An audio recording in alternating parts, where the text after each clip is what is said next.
بسم الله الرحمن الرحيم. الصلاة والسلام على أشرف المرسلين وعلى آله وصحبه والتابعين وعلى من تبعهم بإحسان إلى يوم الدين.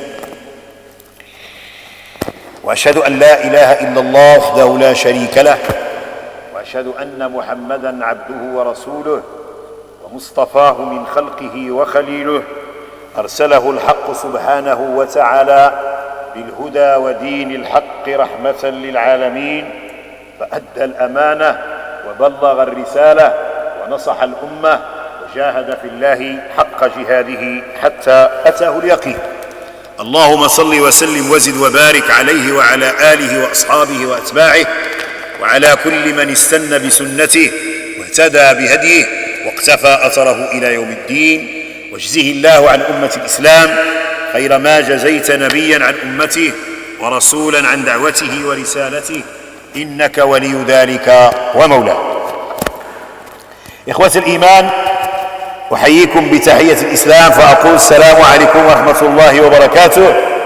وسمحوا لنا إلى تعطلنا شويش، كان داك الشي فوق الطاقة ديالنا وما بغينا شيء نتحرموا من هذا اللقاء معكم، لأنه آخر لقاء بمشيئة الله في هذا الشهر المبارك، والحمد لله كان ختامه مسك. تلاقينا مع واحد المكان في واحد المسجد اللي عندنا معه تاريخ قديم واللي الناس تربطنا بهم علاقة طيبة، فنسألكم إن شاء الله تعذرونا، راه منا ما في المستطاع ديالنا باش نوصلوا، وقدر الله ما شاء فعل. الآن درس اليوم هو مسك الختام. يعني سبحان الله، ربي وفقنا درنا واحد العدد ديال اللقاءات، ولكن هذا الموضوع هذا يعني موضوع نظري عملي كنخرجوا بواحد المعلومه، ولكن هنا نتمنوا من الله جل وعلا انه يوفقنا باش نعملوا بواحد الامور اللي غادي نجيبوها في النهايه، واحد الامور اللي حقيقه هي اللي جعلتني نعطي العنوان لهذا اللقاء، سميته محطة التنزيل الإلهي. عنوان كبير لأن العمل كبير، وحقيقة هي محطة التنزيل الإلهي. اش كنعني بمحطة؟ المحطة هي واحد المحل اللي كينزل فيه الإله جل وعلا إلى سماء الدنيا. فإذن هذاك المحطة تنزل شنو الأمر ديالها، شنو تيوقع فيها، شنو كان فيها عند الصالحين والناس كي كانوا كيتعاملوا معها الناس، واش فعلا حنا غادي نوقفوا من مور هذا رمضان من بعد تراويح ومن بعد قراءة قرآن ومن بعد سماع ذكر ومن بعد محاضرة، واش غادي حتى حنا إن شاء الله نكونوا من ذاك المسافرين اللي غادي يوقفوا حتى هما مع الصالحين المخلصين في هذه محطة التنزيل الإلهي. قبل ما نتعرضوا لهذا الموضوع، هو موضوع شيق جدا الحمد لله، فغادي نأصلوا له، غادي نديروا له الاساس، هو اللي تحدثنا عليه في اللقاء ديال 3 ديال هذه 15 يوم. فجميع العبادات، سبحان الله العظيم، جميع الرسل، جميع الكتب اللي تنزلت، سبحان الله العظيم، تتمشي في هذا الاتجاه. ربي ما خلقش الامه ديالو وطلقها عبثا بحال اللي كتقول بعض الديانات ان الله خلق العباد ديالو وخلاهم سايحين في الارض. لا، ربي خلقنا جل وعلا وتعهدنا بالتربيه. شنو هي التربيه؟ وهو تيصحح لنا المفهوم ديال الامور، تيصححوا لنا باش كتاب الله، سنه رسول الله، وبكل ما تيتعلق بالدين الاسلامي شريعه وعقيده. فهمنا؟ فإذن لا بد لكل مسلم، لا بد تيغلط، تيوقع له تقصير، يمكن هذا رمضان فاتك فيه بهذه الحويجات، إذن خصك تصحح المنظور ديالك.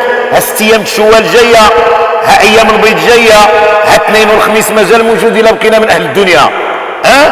فالله سبحانه وتعالى عن طريق الكتب اللي صفت لنا والرسل اللي صفت الأمة اللي هي مسلمة من آدم إلى محمد صلى الله عليه وسلم باش نصحوا. إذن هذه الجلسة اللي فيها واحد الأضواء، واحد غادي نسلطوا واحد الضوء بسيط على محطة التنزيل الإلهي، غادي تجعلنا نصحوا المنظور. ولا تصحح لنا وعينينا زالت عليهم الغشاوة، غادي التصرف ديالنا يتبدل الصلاه ديالنا، تبدل التراويح اللي شفنا واش درناها هي هذيك في رمضان اش كان كينقصها، واش عندنا كيف نصلحوها ولا اش كانت ديك التراويح ولا شنو بغات تربي فينا، شنو بغات تدرب فينا. ثم كذلك حديث اخر اشنو كان حنا مع صيام الجوارح، اللفظات والنظرات والخطرات والخطوات ديالنا شنو وقع فيها كذلك من الصحيح، لساننا، عينينا، ودنينا، رجلينا، يدينا، شنو صحنا فيهم في رمضان؟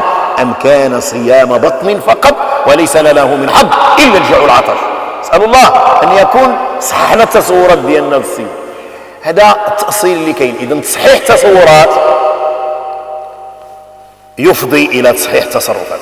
كل ما بانت لك الحاجه واضحه وخصوص في العقيده ديالك وخصوص في الدين ديالك الا والله سينعم عليك على انك تصحح التصرفات ديالك. فاذا كان مثلا الانسان على مستوى المعاملات اللسان ديالو ما تيحبش الشيء من الغيبه والنميمه، وسمع شنو هو المآل من الغيبه والنميمه، وسمع ان الغيبه والنميمه في رمضان سمعا او قولا تتزول الاجر من الصيام اطلاقا الى ان ما تيبقى للانسان غير الجوع والعطش. وقال انا تربيت مع راسي، انا الفم ديالي صام 30 او 29 يوم، خصو يصوم العام كامل، خصو يصوم ما تبقى من عمري كاملا، لان طموحنا كيف قلنا ذاك المره حنا وجه الله، محطه التنزيل الالهي تتحقق لك رؤيه الله يوم القيامه، تتحقق لك واحد العدد كثير ديال الامور. وبالتالي غادي نمشيو بانقضاء الزمن دغيا تيمشي بين ايدينا. وقبل ما ندوزو انقضاء الزمن، la prestation d'aujourd'hui est fructueuse, elle est très très importante, et j'aimerais bien que tout un chacun puisse quand même entretenir ses enfants, sa famille à l'issue de la fin de ce mois, et en même temps faire ce qu'on appelle une autocritique, je veux dire une auto-évaluation de soi-même, et se dire j'ai traversé 28 jours dans une très grande université, as-siyam, qu'ai-je tiré, quelle est la valeur ajoutée? Est-ce que mon jeûne était une simple gymnastique de faim et de soif, ou est-ce que j'ai gagné énormément de choses quant à mon comportement? Car les fondements de toute correction, ils résident dans le fait de corriger les perceptions. C'est très important d'avoir ces fondements dans ta vie de tous les jours, et dans ta vie également avec Allah subhanahu wa ta'ala qui prépare le jour de l'au-delà. C'est-à-dire le fait de corriger la compréhension, l'assise et la notion de la chose. Ma prière, qu'est-ce que c'est?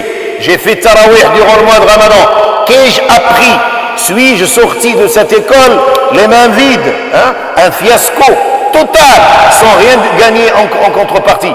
Ou au contraire, j'ai appris à maîtriser ma langue, j'ai appris à maîtriser tous les sens, et je me suis corrigé à la lumière de hadith Rasulullah sallallahu alayhi wa sallam et de tout ce qui relève du livre sacré Al-Qur'an Al-Karim. Ça, c'est les fondements. Alors nous, aujourd'hui, Inch'Allah, nous allons parler de ce que j'ai appelé Mahattat al-Tanzil al-Ilahi, la station de la révélation divine. Un titre très très très important qu'il faudrait retenir. Moi, j'intitule mes prestations, mes humbles prestations comme ça, afin que la personne puisse retenir ce que nous venons de dire, même un substrat minimum, mais l'essentiel réside dans les recommandations que nous allons, Inch'Allah, faire pour qu'on soit parmi les voyageurs qui, ma foi, stationnent, qui, ma foi, rejoignent les gens qui sont et qui étaient et qui demeurent dans la station de la révélation divine. Très bien. Ramadan, nous sommes le 28 Ramadan. Les jours se sont, wallahi al-adim, éclipsés d'une vitesse énorme. Ça fait 15 jours que j'étais là, comme si c'était hier. Comme si c'était hier. Et Rasulullah sallallahu alayhi wa sallam, dans un hadith authentique, il parle de ce temps-là. Il dit, sallallahu alayhi wa sallam, Sahih al-Bukhari, La taqumu as-sa'a حتى يتقارب الزمان فتكون السنة كالشهر ويكون الشهر كالجمعة وتكون الجمعة كاليوم ويكون اليوم كالساعة وتكون الساعة كاحتراق السعفة. C'est-à-dire que là, le jour, c'est-à-dire le jour du jugement dernier, c'est-à-dire ne sera que si les jours se raccourcissaient. C'est-à-dire que la valeur temporelle, d'après le hadith Rasoul, on saisit mal la notion du temps. C'est toujours 24 jours, c'est toujours 365 jours, mais on sent à l'intérieur de soi-même que ça part vite. Alors Rasoul nous parle de une année comme si c'était un mois comme si c'était une semaine comme si c'était un jour comme si c'était une heure, le temps que une feuille de palmier brûla. C'est pour cela qu'il faut prendre conscience de ce hadith de Rasulullah sallallahu alayhi wa sallam. C'est-à-dire que ta mort, la mienne et la sienne, elle est proche. J'ai traversé ce bas monde qui est une école, ou bien on sort raté sans aucun diplôme, ou bien on rejoint Allah subhanahu wa ta'ala avec la satisfaction d'Al-Moulay al-Karim et ce que nous souhaitons d'Allah subhanahu wa ta'ala. Donc, il est passé, qu'est-ce que tu as appris durant ce mois de Ramadan? Es-tu sorti, c'est-à-dire comme tu es entré, c'est-à-dire en input, c'est la même chose en output, comme disait l'autre, Est-ce que c'est la même chose? Tu es rentré par une porte, tu es sorti par l'autre, sans gagner quoi que ce soit. Wallahi al-Adim, c'est un fiasco. Et quel fiasco? Une perte monumentale. Est-ce que tu es sûr que l'année prochaine, tu vas rattraper Ramadan? Elle est courte l'année prochaine. Ramadan de l'année prochaine, il est là. C'est ça, ça succède d'une vitesse énorme. Mais toi, qu'est-ce que tu as gagné en contrepartie? Au niveau de ta foi, aqidtek, comment il est devenu? Imanek, aqidtek, ta relation avec Allah subhanahu wa ta'ala. Tu as prié, tu as lu le Coran, tu étais derrière l'imam, l'imam jazahullah khairan, tu étais en train de tarawih, tu étais à la quête de la nuit, de l'Qadr. Mais qu'est-ce que tu as gagné? Et le gagné, qu'est-ce que Ramadan a changé en toi? Simplement, observe ta conduite. Observe ton comportement avec les mosquées, lieu d'Allah subhanahu wa ta'ala, avec ta famille, avec tout ce qui relève de la communauté dans laquelle tu es inséré. Et regarde-toi bien, car l'islam, c'est le système de valeurs. C'est le système de valeurs. Rasulullah sallallahu alayhi wa sallam, dans un hadith, il dit: les plus aimés, les plus estimés et les plus proches de moi le jour, c'est-à-dire au paradis, ce sont les gens qui jouissent d'une morale exemplaire. Et c'est ça le but de l'islam. Est-ce que tu as changé positivement ou tu es resté le point de départ, ou bien tu as dégraissé? Très bien. Et salawat al-qiyam, la prière de tarawih.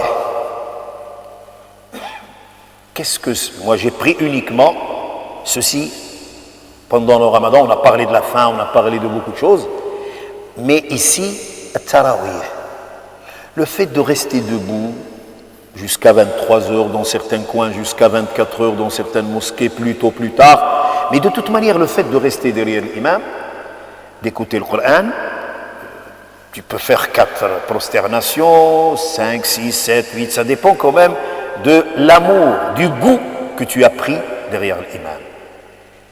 Ça dépend du goût, c'est-à-dire, est-ce que tu as savouré, tu étais imbibé, ton cœur a vibré, est-ce que tu étais parmi les gens qui ont bénéficié de cette rencontre?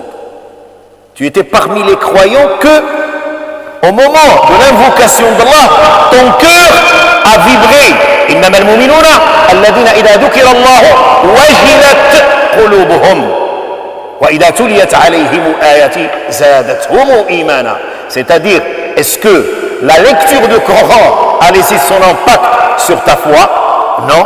Ou bien c'était quand même de la vibration des chaînes sonores que tu avais entendues à maintes reprises ou que tu as vu répéter. C'est la même chose. Alors sache très bien que les vrais croyants, ce sont ceux qui, à l'écoute, rien qu'à l'écoute, au moment de l'adoration d'Allah, il y a, comme a dit Sayyid Qutb rahimahullah, une vibration, c'est-à-dire que la personne est vibrée, elle est bousculée à l'intérieur d'elle-même parce qu'elle saisit d'emblée tous les péchés qu'elle avait commis. Et elle saisit d'emblée à travers n'importe quel verset. 217 fois, le terme enfer a été cité dans le Coran que peut-être tu avais lu. Es-tu sensible, au moins, quand tu as lu le descriptif de l'enfer?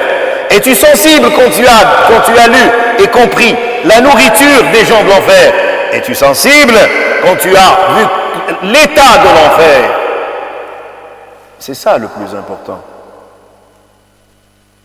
Alors il faudrait se dire et se poser sa question, qu'est-ce que j'ai gagné et qu'est-ce que j'ai raté? Nous allons parler pour ceux qui ont gagné, et souhaitons qu'ils soient nombreux, et pour ceux qui ont raté, qu'est-ce qu'ils ont raté et comment y remédier, Comment y remédier? C'est ça le plus important dans cette humble prestation. إذا بما أن الزمان طار بين يدينا رمضان اللي فيه واحد المناسبات كثيرة، فيه ليلة القدر، فيه التراويح، فيه قراءة القرآن، فيه الصدقات، فيه أعمال البر، فيه زيارة الرحم، فيه كف اللسان على الأذى والعينين والودين، يعني تربية ربانية راقية تعطيها لنا الله في الخمسة أوقات الصلاة، تعطيها لنا مرة في العام في رمضان، تعطيها لنا في الحج، تعطيها لنا في التعامل، تعطيها لنا في التجارة، في البيع، في العمل، في الزواج، في الطلاق، في الحرب، في السلم، في كل مرافق الحياة. واش رمضان خديت منه شي حاجة ولا خرجت بخف حنين؟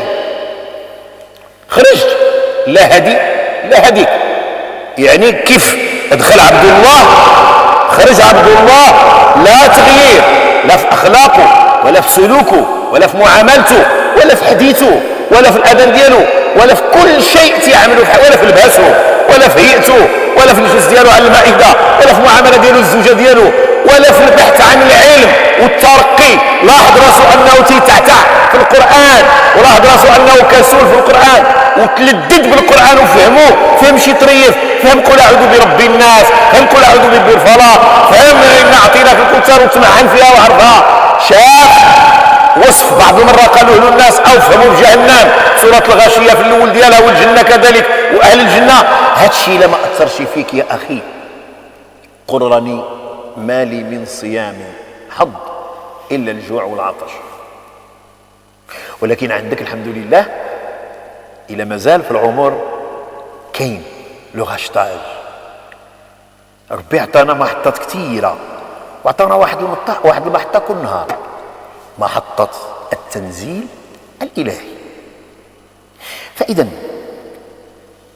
محطة التنزيل الإلهي كنتعلموها وكنعرفوها من اللي كنوقفوا وكنتخشعوا ولو في سجدة واحدة إلا هبطت لك الدموع وعرفتي القيمة ديال غير سورة الفاتحة، وعرفتي في سورة الفاتحة ودركتي أن ملي تيكونوا سادتنا الأئمة جزاهم الله خيرا عنا، اللي تيكونوا تيقراو وتنصنتوا لذاك إن الحمد لله أشنو كيوقع في النفس ديالي، على الأقل تتقراها 17 مرة في النهار.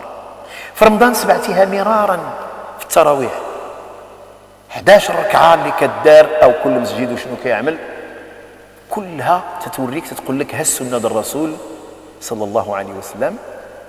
أشنو خديتي من هذا الكنز؟ ما كاينش أعظم حالة هي في بيت الله، وقف في اتصال مباشر مع الله. إلا ما عطيتيش القيمة لهذا اللقاء مع رب العباد وما دقتيش الحلاوة ديالو، وكان عندك الصلاة إما تتنقضها أو عابر سبيل، أعتقد اليوم خصك تسمع الناس اللي ذاقوا الحلاوة هذا الشيء وكيفاش عطوها القيمة ديالها. رسول الله صلى الله عليه وسلم، اسمع معي الله يرضي عليك، هذه الجليسة كان جالس رسول الله صلى الله عليه وسلم مع الفطاحلة، مع الناس يا ربي جمعنا بهم في جنة الفردوس. كان جالس مع أبا بكر الصديق، عمر بن الخطاب، عثمان بن عفان، علي بن أبي طالب، ورد البال أبي ذر الغفاري. اسمع هذا رسول الله جالس صلى الله عليه وسلم، سول أبا بكر الصديق قال له: يا أبا بكر، ما هي أحب الأشياء إليك؟ تصور معايا الله يجزيك بخير، جلسي في الطبيله ديالك وفي عوض ما تجلس تغانن على الحريره مسوسه والملاوي ماشي هما هادوك وبغرير ما متقوبش بزاف، ها هذا حديثنا. وعلاش البيضه ما تسلقتش؟ وعلاش مصيبه؟ وعلاش ما درتيو شي الرزيز هذا القاضي والرزيز هذا المحامي؟ ها هذه يخرجوها. ولكن قلت لوليداتك الله يخليك، إلى سولك سيدنا محمد صلى الله عليه وسلم مراتك، قولها لها بالفرنساوية، قولها لها بالطليانية، قولها لها بالإنجليزية، قولها لها بالشلحة، قولها لها بكل شيء. الله يخليك شنو هي أحب الأشياء إلى قال لك رسول الله، بحال اللي قال لأبا بكر الصديق وعمر وعثمان وعلي وأبي ذر الغفاري. عجيب الجواب ديالو، عجيب. قال له: يا أبا بكر، ما هي أحب الأشياء إليك؟ قال: يا رسول الله، أحب الأشياء إليك، اسمع، إنفاق مالي عليك، والجلوس بين يديك، وإدامة النظر إليك. الله يجمعنا به في الجنة، ونقول له ما غادي نفقوا شيء عليه في الجنة، نفقه والله، ولكن نجلسوا بين يديه ونتحلاو بعيوننا. الله يخليك ملي كنتي تتسمع او كتشهد او كتسمع المؤذن، الرسول صلى الله عليه وسلم ما خطرش في البال ديالك انك تكون كدير جلسات لوليداتك وتعرفوا فين خلاق شنو دار، الاديه اللي خدا من قريش باش وصلت لك انت الرساله ديال الاسلام سهله فوق طبق من ذهب.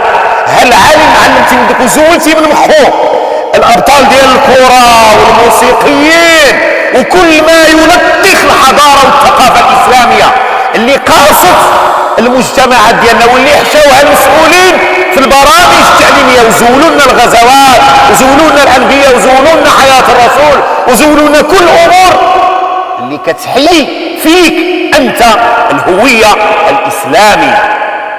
فهل اعتنت المؤسسات في كل مكان وعلى راسها مؤسسات الاسره او لا؟ خصو ولدك يكون مزيان في الرياضيات، يكون مزيان في الفيزيكيات، يكون مزيان في العلوميات، ولكن يكون ممتاز في سيرة رسول الله صلى الله عليه وسلم.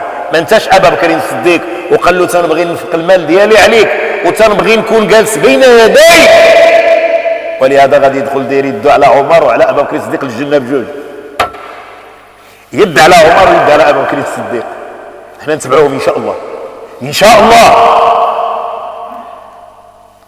برحمته برحمته.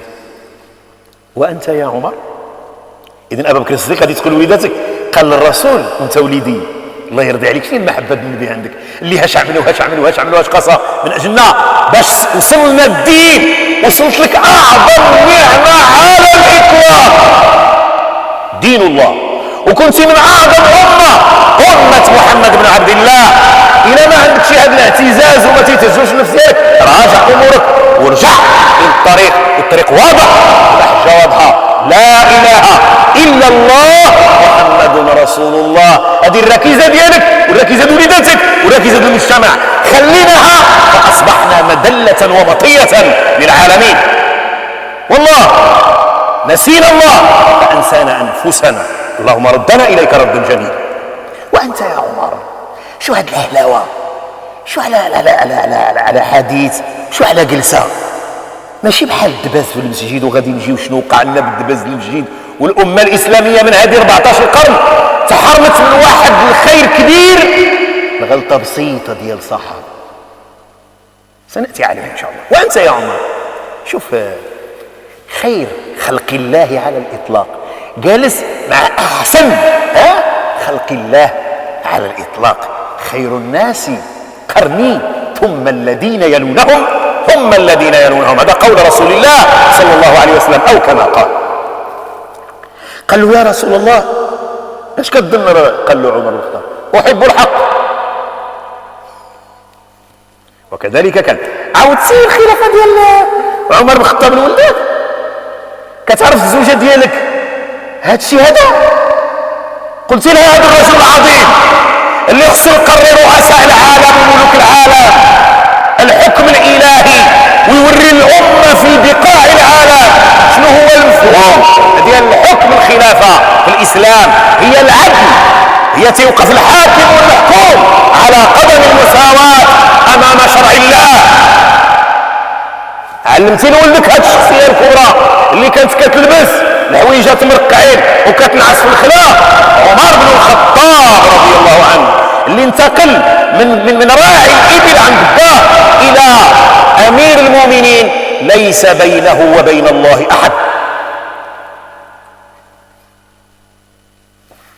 عودت له ماذا تحب يا ابا بكر يا عمر؟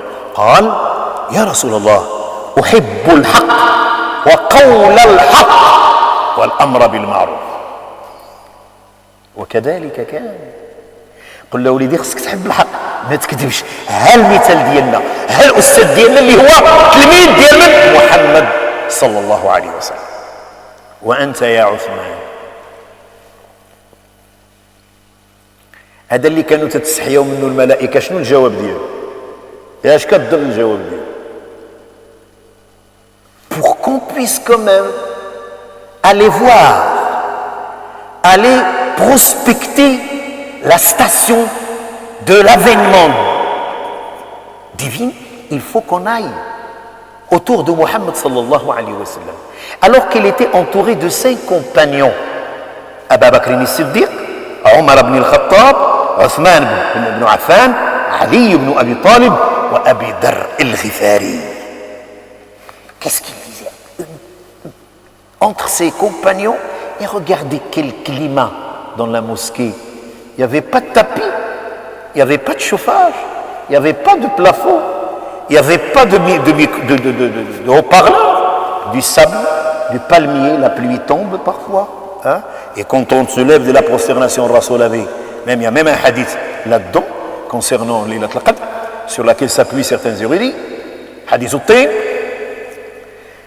Rien, mais il était dans un climat serein, la station de la révélation divine.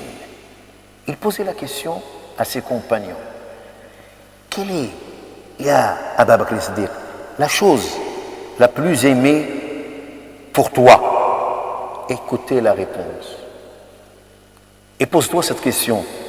Si Rasoul te pose cette question, tu vas être au pied du mur. Parce qu'il y a énormément de perturbations dans la perception. Là, la perception, elle est claire. C'est pour cela que le comportement reflète la compréhension.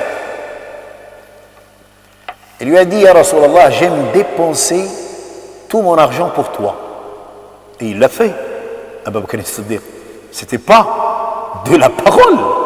Tu peux toi aussi dépenser ton argent pour Muhammad sallallahu alayhi wa sallam. Si tu veux être à l'image de la personne qui ne s'est jamais prosternée devant une idole, qui n'a jamais bu du vin bien avant l'avènement de Muhammad sallallahu alayhi wa sallam, et qui est cité dans le Coran quand il était dans la caverne avec Muhammad sallallahu alayhi wa sallam. Tu peux, il n'est jamais trop tard, l'islam jusqu'à la fin des temps, tu peux dépenser selon les prescriptions de Muhammad sallallahu alayhi wa sallam. Il lui a dit, j'aimerais la première des choses, 3 choses. La première, dépenser mon argent pour toi. M'asseoir entre tes mains et te contempler ton visage en permanence. Le visage, il n'est pas là. Mais il y a le hadith, il y a le sunnah. Qu'est-ce que tu en fais avec ça? La même question a été posée au modèle de la justice. La même question a été posée au modèle numéro 1 des gens qui, par la crainte d'Allah subhanahu wa ta'ala, gouvernaient. C'est le professeur qui sort bien entendu de l'école de Muhammad sallallahu alayhi wa sallam, qui doit apprendre à nos rois, à nos empereurs, à nos chefs d'État, à nos ministres, à nos responsables, comment les intérêts de la communauté en tenant compte des intérêts de tout un individu. Ah oui, il a appris ça parce qu'il était berger. Il a appris à conduire tout un troupeau. Il a compris comment s'interagissent les animaux, les besoins de chaque bête. Et il est devenu Amir al-Mouminin. Il a dit à Muhammad, Ya Rasulallah, j'aime 3 choses. La vérité, dire la vérité et blâmer le blâmable. Mépriser le mal. Et ce fut Omar ibn Khattab. La même question a été posée à Uthman ibn Affan radiyallahu anhu. Hein? Le beau-fils à 2 reprises de Muhammad sallallahu alayhi wa sallam, Ruqiyya wa Kulthum. Alors qu'est-ce qu'il lui a dit Uthman ibn Affan? Écoutez ce que a dit Uthman. Moi aussi, ya Rasulallah, j'aime 3 choses. Nourrir les gens, saluer en permanence et prier la nuit. Prier la nuit. It'am al-ta'am, ifsha al-salam, salatul layl, wa an-nas niyam. Alors que les gens somnolaient. Nous faisons partie de ce groupe-là. Alors moi j'aimerais, Inch'Allah, en sortant d'ici, qu'on goûte. Il y a beaucoup de choses, il y a beaucoup de plats. Hein? Ça c'est l'avant-goût, c'est la salade. Il y a, Inch'Allah, le plat consistant. Il va arriver, hein? Il va arriver. Bien avant la rupture. Mais c'est un plat pour le moral, pour l'intérieur, pour s'enrichir de l'intérieur. Pas pour emmagasiner son estomac d'aliments tirés de Carrefour et de Aldi. Ça n'existe nulle part. Ça existe au Coran ou Sunnat Rasulillah. It'am al-ta'am wa ifsha al-salam wa salatu wa an-nas niyam. C'était Aba Uthman ibn Affan. Wa anta ya Ali. Quelle qualité عند الناس. والله العظيم. On prend uniquement ce qui existe ici. Wallah, là on est sauvé, bi'idnillahi ta'ala. Avec bien entendu la foi solide. Parce que c'est la foi qui a forgé ces personnes. Qui a forgé Omar, qui adorait quand même une statuette qui était, comme vous le savez tous, qui était faite de dattes. Hein? Un jour il avait faim, il avait mangé. Omar, 6 ans de l'Bi'ata, et il était toujours l'ennemi numéro 1 de Muhammad sallallahu alayhi wa sallam. Regardez comment il est devenu. Ali ibn Abi Talib, qu'est-ce qu'il a dit? Il faut que je sois toujours généreux avec mes invités. J'aime bien nourrir les invités. J'aime bien jeûner en été, alors qu'il fait une température énorme. C'est notre cas pendant quelques jours cette année. Et combattre l'ennemi avec mon épée. Wa anta ya Aba Dar, ça c'est bizarre. Personne n'aurait dit ça. Vous ne pouvez pas imaginer ce que Aba Dar avait répondu. 3 choses Aba Dar il disait. Qu'est-ce que c'est? فمن سأل عثمان سئل عثمان عمر شنو قال له؟ أبا بكر شنو قال له؟ عثمان شنو قال له؟ قالت إطعام الطعام وإفشاء السلام. اللي كتدوز على الأمة وما كتقولش السلام عليكم. اللي كتدوز على خاك وباك وانت مدابز معاه في الجامع تيصلي حداك وما كتمدلوش يديك وتعنقو وتقول له عفو الله عنا سلام وتربح الأمور الكبرى. وتتغنى منها على وسخ الدنيا الباهت الساقط الفاني وكتخلي تعليقه فيها الخير كله. لا ما نسلمش عليه، هو اللي كان داير له، ماشي عليه. تتجند عملك لله، لا كعمل لله سلم. جرب قل له اللهم اغفر لنا. اسال الله سبحانه وتعالى ان في هذا العيد كل واحد يقولها للناس. المشاحن مصيبته مصيبه وماشي الموضوع عددي. إطعام الطعام وإفشاء السلام. وموضوع اليوم محطة التنزيل الإلهي عند عثمان بن عفان. والصلاة بالليل والناس نيام. اش كيوقع ملي كيكون واحد تيصلي بالليل شنو كيوقع؟ كاين شي حاجه في الكون تتوقع، كتوقع لي شي حاجه انا اللي كنصلي الليل وندوم عليه، كاين شي تغيير الناس اللي كيصليو الليل، محطه التنزيل الالهي هي صلاه الليل،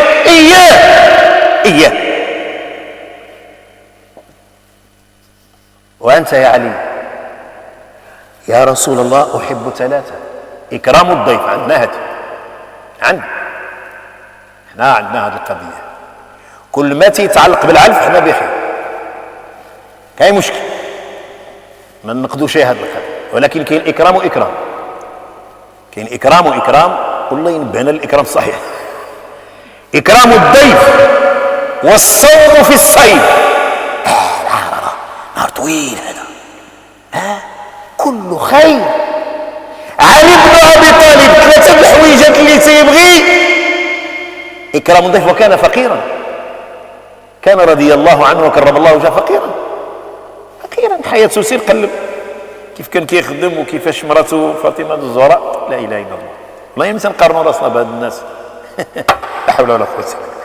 اكرام الضيف والصيام والصوم في الصيف، وقتل العدو بالسيف، الجهاد في سبيل الله، هو ده علي بن ابي طالب.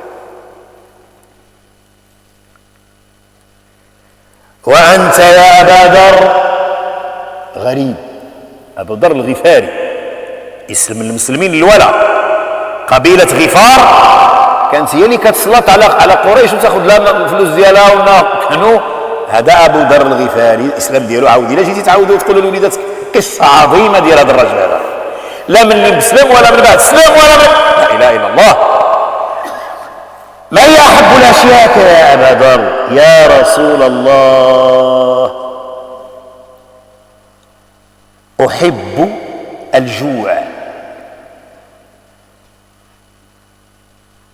الجوع، واحب المرض، واحب الموت. مشكله. قال له رسول الله لا احد يحب هذا يا ابا ذر، حتى واحد ما كيبغيش. خرج دابا دير السونداج وقول له الموت، اعوذ بالله مش الراجل فالك في راسك. الجوع والخير موجود، اش الجوع؟ يعني المنظور ديالنا، المفهوم ديالنا ماشي بحال ديالو. الفهم اللي وصل له ابا ذر ما وصلنالوش حنا، والفهم العالي ديال عثمان كلهم سبحان الله مفهومهم لاصق بالعقيده ومتعلق بالله، ولكن ابا ذر خلاف مفهوم اخر، عالم اخر، رجل اخر. اين نحن من هؤلاء؟ احب الجوع، واحب المرض، واحب الموت. رسول الله صلى الله عليه وسلم في هذا المجمع هما جالسين كل شيء تيسمع، تخيل الصحابه وتيجيبوا ابا ذر، هو معروف ابا ذر الغفاري رضي الله عنه وارضاه. لا احد يحب هذا سؤال في قلب الجواب، زعما اشرح لنا، قلنا شنو المفهوم ديالك. والتصرفات ابا ذر كانت تعكس هذا الشيء، كان يحب سبحان الله بوحده. سير قرا عليه الله يرضي عليك، قرا عليك الصحابه، قراوهم، اشوفوا الرجال على حقيقتها، كانوا حكام او محكومين، كي كانوا ما كيدابزوش على الحكم يديروا الرشوه على الحكم ويشريوا الدمم ديال الناس على الحكم باش يطلعوا الكراسي ويظلموا العباد وياخذوا اموال الناس ويحكموا بما لا ينزل الله به من سلطان. لا، كانت حياتهم طاعه رب العباد، المنظور ديالهم قران وسنه، خشيه من الجليل، وقناعه بالقليل، وعمل بالتنزيل، واستعداد ليوم الرحيل. هي هذا البرنامج ديالك في الحياه ولا لا؟ واش هذا برنامج ولا عندك برنامج اخر ديال العمارات والبني غادي تمشي وتخليه؟ والو. واش هذا هو عملك؟ واش خشيه من الله؟ قناعه بما قسم الله، والفائض يمشي في اعمال البر، تنفقوا كذلك على رسول الله صلى الله عليه وسلم. تتعمل بالتنزيل بكتاب الله عز وجل او بالقانون اللي قالك دماغك، وكتساعد اليوم الرحيل. هو ده ابو ذر الغفاري. يا شنو قلنا يا ابا ذر؟ لماذا تحب الجوع؟ لأنه فهم. قال: يا رسول الله صلى الله عليه وسلم، إذا جعت رق قلبي، وإذا مرضت خف ذنبي، وإذا مت لقيت ربي. حلو هادشي، حلو. إذا جعت رق قلبي للناس اخرين، ماشي التخمة، ماشي الماكلة تتشيط والناس على برا تيحدي وتترمى في الزبل. خرفان وأكل وبدخ وتبذير وضياع، أكل مال الناس، بينما عندنا ناس في العالم الإسلامي شي تياكل شي. عندنا أمة في حدود سوريا تتاكل الفيران وتتاكل القطوط وتتاكل، بينما الموائد الفخمة، الموائد اللي فيها ماكلة ما تتعرفهاش بعض المرات هي ترمى في صندوق القمامة. ما تيرقش القلب ديالك، عمرو ما يرق، تيجيب لك الله كل شيء بخير. وإذا مرضت عارفه هو مثيقن منه، خف ذنبي.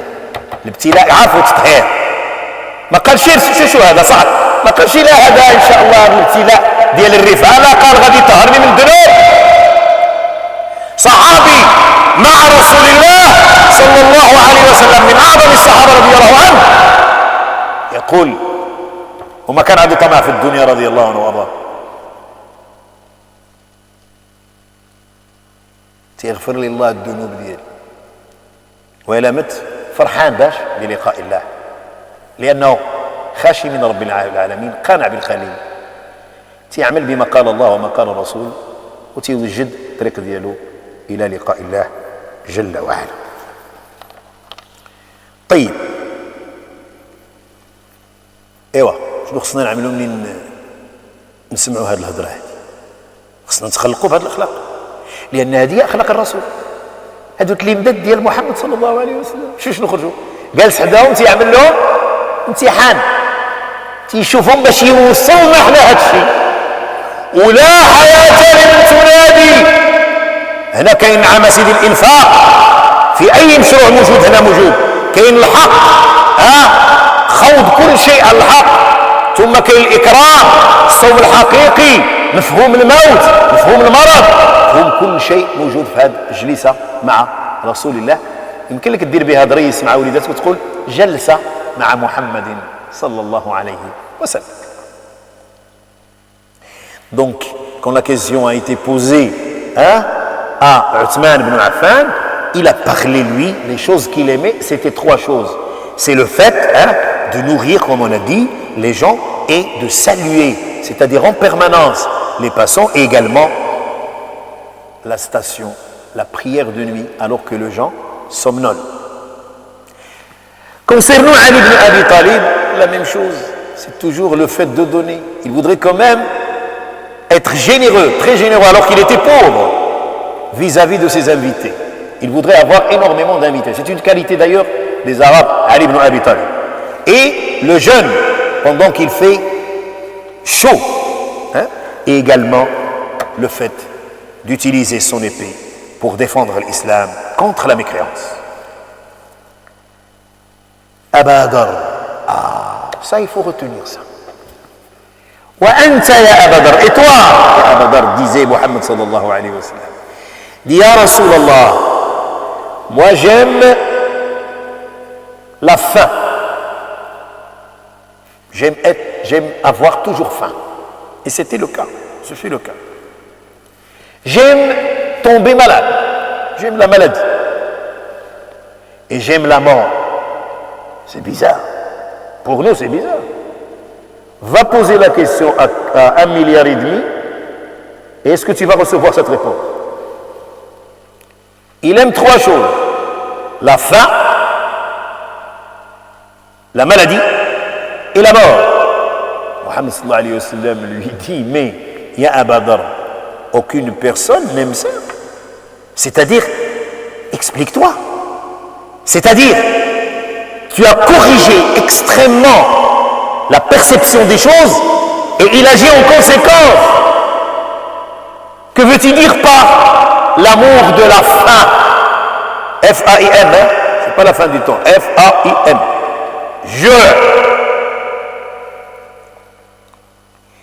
Il a dit quand j'ai faim, j'aime la faim parce que quand j'ai faim, il y a un adoucissement dans mon cœur, un penchant vers les gens qui vivent dans la famine. Allez voir combien on jette de nourriture. Chez nous, dans des pays dits musulmans, alors que plusieurs pays musulmans, et non musulmans, des êtres humains, meurent de faim. Wallahi al-Azim, des images des enfants de l'Afrique qu'on jette dans la poubelle parce qu'ils sont morts de faim. Wallahi al-Azim, un petit enfant qui, ma foi, agonisait. Il y a l'aigle qui attend sa mort derrière lui. Des images atroces. Et nous avons tout un festin devant nous. Et on ne pense même pas à l'autre. Les Syriens, actuellement, des milliers qui consomment des rats, comme ce fut le cas pendant la Deuxième Guerre mondiale, sous des tunnels. Allez poser des questions aux grands soldats qui ont contribué. Moi, j'en connais davantage, qui ont mangé des rats. Les ulama, ils ont dit que c'est permis et ils mangent des chats, tout ce qui n'est pas, parce qu'ils n'ont rien du tout et parce que la communauté musulmane est sourde. J'aime la faim parce que ça adoucit mon cœur et ça me fait comprendre plusieurs choses. J'aime la maladie parce que c'est par la maladie. Un sahabi qui dit ça, un sahabi qui dit ça, il est en présence de Muhammad sallallahu alayhi wa sallam. J'aime la maladie parce qu'elle efface mes péchés. Un sahabi qui dit ça. Et j'aime la mort parce que c'est la rencontre d'Allah subhanahu wa ta'ala. Donc on retient ici énormément de qualités, énormément de choses qui relèvent de quoi? Qui relèvent du système moral. Parce que l'islam est fondé sur ces 5 piliers-là. Le jeûne, la prière, l'aumône et tout ce qui relève, il a fait de ces gens ce qu'ils sont. Et c'était un petit sondage, une petite enquête, on peut appeler ça, on peut en faire de ça un discours de vendredi. Et parler aux gens pour leur démontrer les qualités et les aspirations sahaba.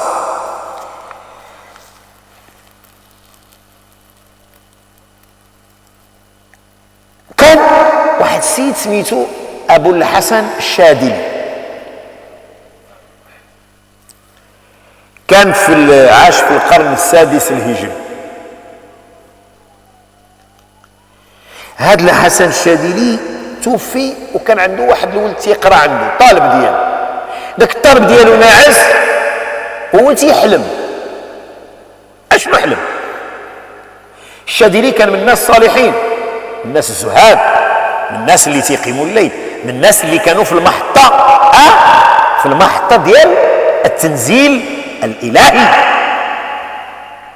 فالشاذلي داك الوليد حلم وما تيعاود داك المنام ديالو. قال شنو شاف في الحلم ديالو؟ شاف الأستاذ ديالو الشاذلي وقال له يا إمام، تيهضر معاه تيقول له يا إمام، واش كتحتار من الإمام بالمسجد ديالك وتعيط له باللفظ الطيب؟ واش كتحتار من بيت الله جل وعلا وفي إمام الأمة؟ اش من قيمة عند إمام ديال الأمة عندك في القانون ديالك وفي الأخلاق؟ حامل لكتاب الله يا أمك، وقف مكان محمد صلى الله عليه وسلم، وقف مكان أبا بكر الصديق، وقف مكان عمر بن الخطاب، علي بن أبي طالب، عثمان بن عفان، وقف في محل ديال الأئمة والصالحين. شمن قيمة تعطي الإمام وشمن قيمة تعطي لبيت الله؟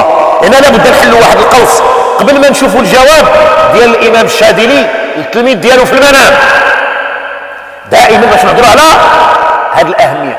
تحرمت الأمة الإسلامية في عهد رسول الله من 83 أكثر من 83 سنة ديال العبادة لمجرد شيء بسيط.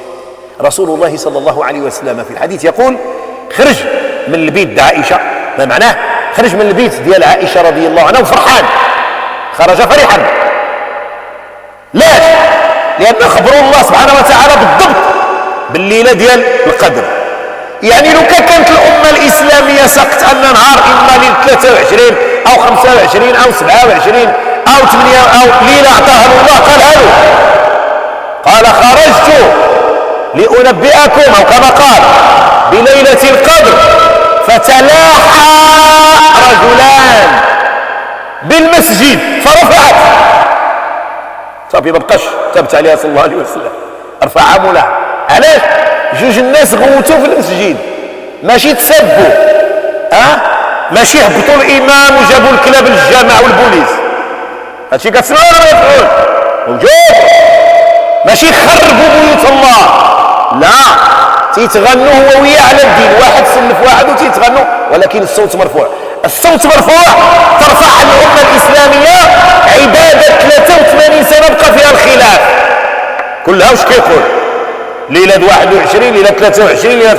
فرسول الله قال صلى الله عليه وسلم: خرجت لأنبئكم بليلة القدر، فتلاحى رجلان، كعب بن مالك وأبو حضرة الأسلمي، هذو الجوج اللي كانوا تغنوا كما قيل في بعض الروايات، فرفعت. ولعله خير، يقول رسول الله صلى الله عليه وسلم: فالتمسوها في العشر الأواخر. ولهذا كان رسول الله يشد مئزره في العشر الأواخر، ويعتزل النساء في العشر الأواخر، ويعتكف في المسجد تحريا لليلة القدر. 83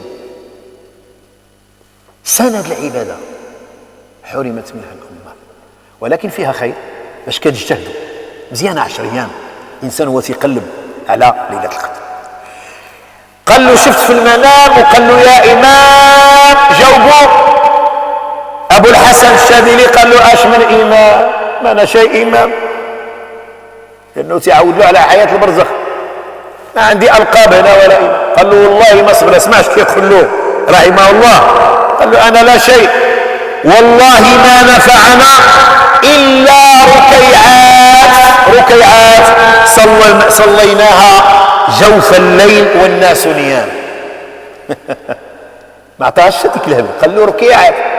اللي نفعنا ماشي داك الشيء اللي درناه، والله ما نفعنا إلا ركيعات صليناها جوف الليل والناس نيام.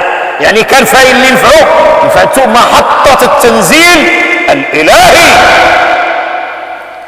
ما بغيتيش تلتحق بهذه المحطة، اسمع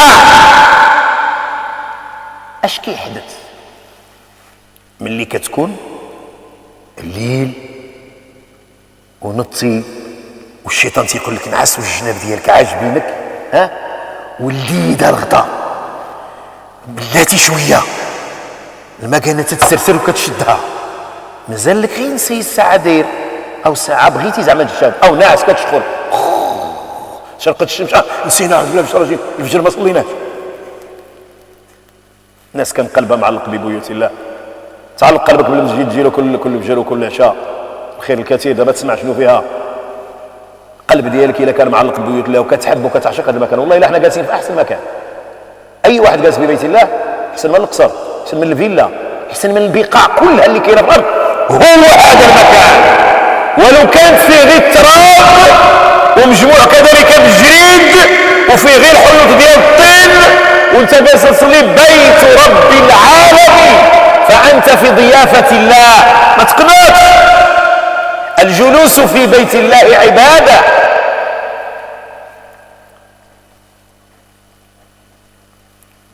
اش كيوقع؟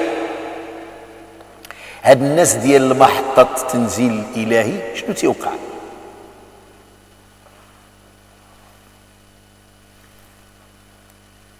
أهل الملأ الأعلى. أهل الملأ الأعلى شكون هما؟ الملائكة، سكان السماوات. تسمع الملأ الأعلى، أهل الملأ الأعلى هما الملائكة. مالو؟ يتراءون. أهل الملائكة يتراءون. شنو يتراءون؟ يتراءون بيوت في ظلم، بيوت مظلام، وبيوت قيام الليل فيها نور، فيها ضوء من عند الله.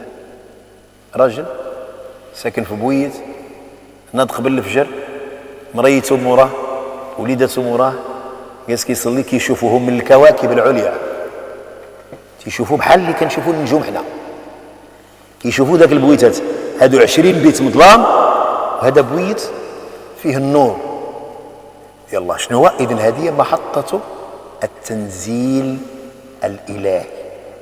ملي كتكون في البيت ديالك أو في الدار ديالك تتصلي قبل صلاة الفجر، نطي سويعة على قدر الطاقة ديالك، وكل ما تلددتي غادي تبدا تنوض أكثر. يتراءون الملائكة تيشوفوا ضوء في ذاك البيت بحال اللي كنشوفوا حنا النجوم كالكون الدري. شكون ذاك الناس اللي واقف في خشوع بوحده، ماشي في الجامع باش يشوفوه الناس، لا، هذيك ديالك في دارك بالليل. تعلمتيها من التراويح؟ ترينيت الوقوف، هذيك مدرسه اش كتعلمك العام كامل، نعم، وغادي تشوف اش كيوقع لك ملي كتوقف. هذا غير الاول، محطه فيها نور الهي تيشوفوه الملائكه. تيسافر داك السيد، تيمشي او تيمرض وما تيقومش الليل، الملائكه تيقلبوا عليه، تيكونوا عارفين محل، في محل حدا المسجد ديال فارسيان فيه واحد السيد تما، والاخرين كبارهم ظلامين، ولكن هذاك البليصه اللي حدا ذاك الجامع او في شي بلاصه في شاطلي او في شارلوروا، ذاك البويتات راهم باينين، عددهم مع الاسف محدود، لان حتى المساجد تتخوى في رمضان. نهار الاحد في ليله ما يقولوا ليله 27 المركز الاسلامي كان فيه الاف بالناس، 4 ساعات باش تخرج من الباب على برا. مور العيد جوج صفوف كيرجعوا اللور، وماشي صفوفه، تيقسموا المسجد هكذا من الساريه للساريه، وذاك الناس هما هذوك هذه سنين. سبحان الله. فالملائكه تيتفقدوا فين هذاك السيد، فين ذاك البيت اللي فيه النور، تيقولوا تيمشي تيتفقدوا، تيتقلبوا على الاحوال ديالو، تيقولوا الله، تيهزوا يديهم الله، والملائكه الدعاء الملائكه لا يرد. اللهم اشفيه، اللهم فرج كربته، اللهم اغفر ذنبه، وانت ما انتاش من ذاك البيت.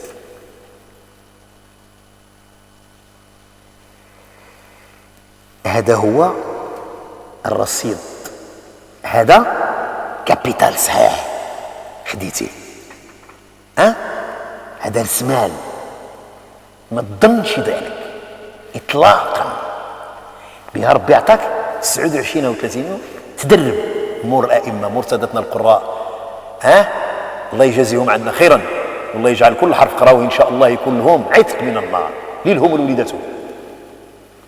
فالانسان خدا رصيد، ملي توقف بالليل قول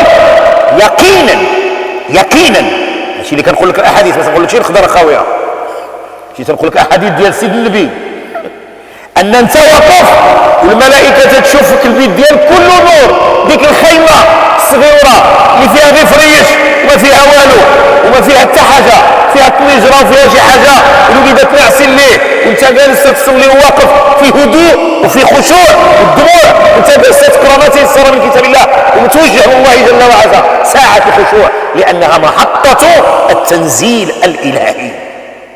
ومنين تتغيب سافرتي ولا مشيتي، بينما قصر حداك فيه 6 هكتارات، فيه الماما لها خدامين بالنعاس، ظلام في ظلام، الرصيد صفر، الملائكه تشوف الظلمات. حديث ذلك كاين ان يونس نبي الله يونس البعض طلع للسفينه وكانت غادي تغرق، وداروا القرعه شكون يترمى باش يخفوا السفينه ما تغرقش، فالقرعه الاولى والثانيه سيدنا يونس جات فيه، هزوه رماوه، جا في فم الحوت كبير، فالله سبحانه وتعالى امر الحوت ان هذاك ما صفتنا لك شي، صفتك باش تشحم عليه، ماشي باش يقولون انه ما دخلش لبطن الحوت، بقي في فم الحوت، وكان يذكر الله. فكيف ما دخلش له قال الغرق انت الى غرقتين على الله، شكون الله يحفظ السلامه، الا مشاو لك غير الفلوس مع الله شنو تعمل؟ الا وقعت فيك صيده في الطريقه ودخل لك شي واحد كتخرج بالويل وبالسبان، ما كتقول شي قدر الله وما شاء فعل، درتي الاحتياط ديالك، درتي كل شيء وقدر الله وقدر، طاح كيف طاح في الحوت؟ قال لا إله إلا أنت سبحانك إني كنت من الظالمين. رصيد عنده ديال القيام. الملائكة سمعت قالت يا الله. الملائكة تتهضر لأن عنده الرصيد ديالو، صوت معروف، صوت كنعرفوه، كنسمعوه بالليل، كيسمعوه الملائكة في مكان غريب، ماشي في الدار ديالو باش نعرفوه، صوت معروف في مكان غريب، هو بطن الحوت، قال حوت الى اخره والقصه معروف. فاذا الرصيد ديالك، الكنز ديالك، الكونت ديالك ماشي بونكير، ماشي بونكير تيغيستر، لا، الرصيد ديالك هو هادشي، هو الملائكه تتدعي لك في السماء والنور راه في البيت ديالك. يعني الكون كله ديال الارض اللي كيقوموا الليل ايمانا واحتسابا لله جل وعلا، والقيام بالليل هما الناس اللي الجسد ديالهم تيولي تيكره الفرش، تيكره الناس، تتجافى جنوبهم عن المضاجع. طيب، قيام الليل فيه واحد 4 ديال الامور. هذا الرصيد شنو هو؟ هذا الكونت ديالي نعرفه، النور اياه، كاين شي حاجه اخرى اياه، انا بغيت الكونت يكون كبير، ايه الكونت كبير، الكونت مضخم، الكونت في امان الله. فرح اذا كنت من اصحاب محطه التنزيل الالهي. Il y a également un certain Abou al-Hassan al-Shadi. Un de ses élèves, de ses disciples, c'était un homme pieux, sobre, qui fait partie de ces personnes de la station de la révélation divine. Son élève a vu dans ses songes, il a vu dans ses songes son maître qui était mort. Et dans les songes, il lui a dit « Ya imam », titre respectueux qu'on doit donner à nos imams. Ah Mohammed, ah Jilali, يا إمام، يا شيخ، يا عمي، هذا هو الإسلام، هذه هي التربية. C'est comme ça qu'il faudrait qu'on annonce les gens. Pas dénigrer quelqu'un qui occupe la place de Mohammed sallallahu alayhi wa sallam, qui a dans son ventre le Coran al-Karim. Ah oui, si on n'apprend pas à respecter ces gens-là et qu'on les dénigre, on est en train de dénigrer, surtout si ce sont des gens très bien du moment qu'ils ont à l'intérieur du même kalamullah. Ya imam, il a vu dans ses songes, c'était son professeur de religion, de Coran, de tout.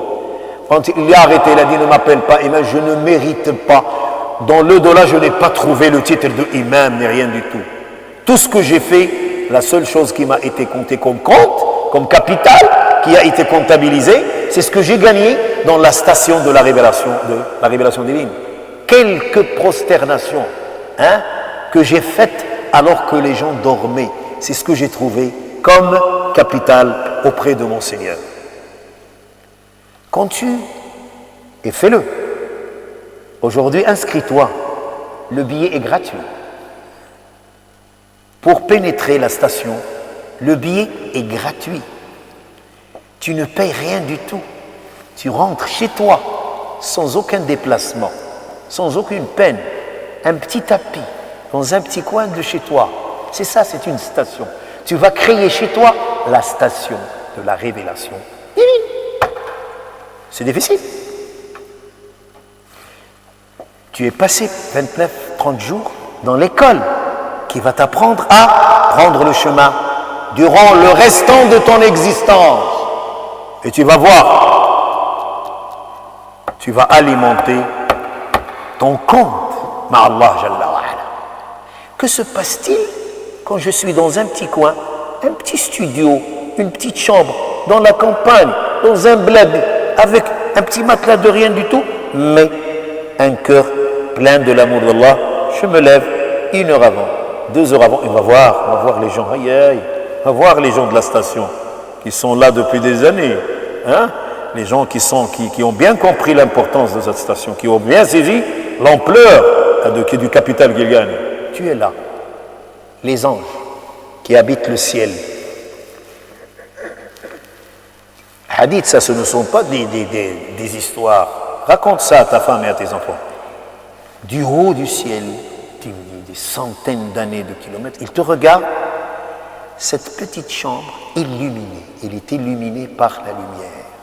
Quelle lumière! Dieu seul le sait, c'est ça le capital. Ce sont des témoins qui regardent.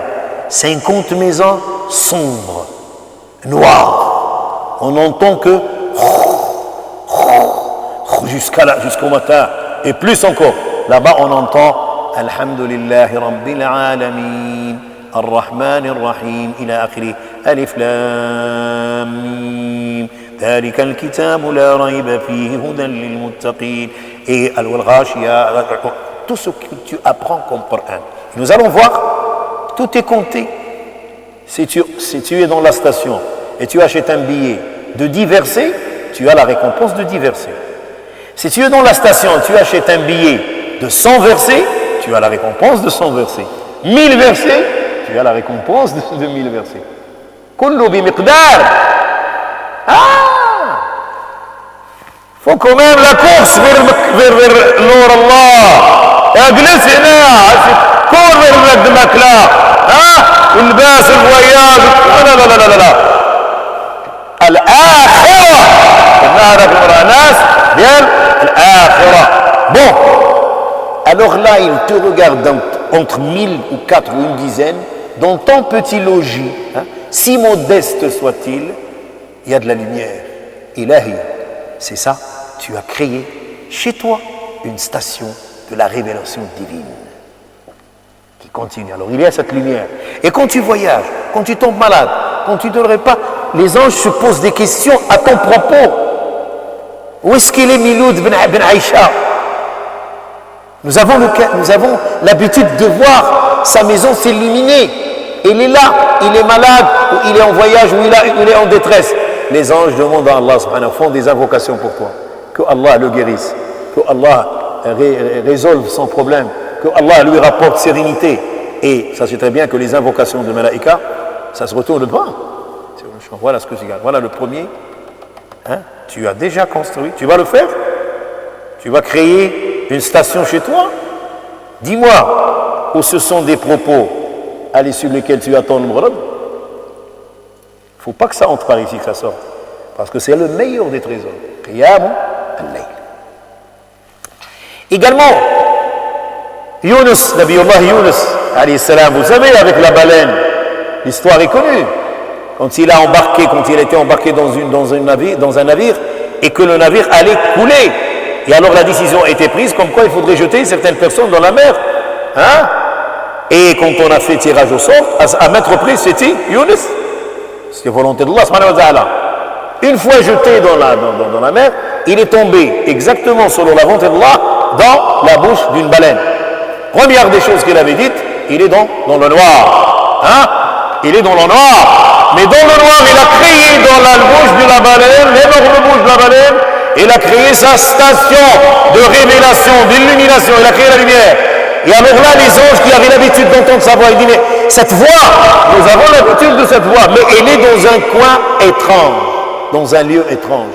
La voix, nous la connaissons, mais elle est dans un coin étrange.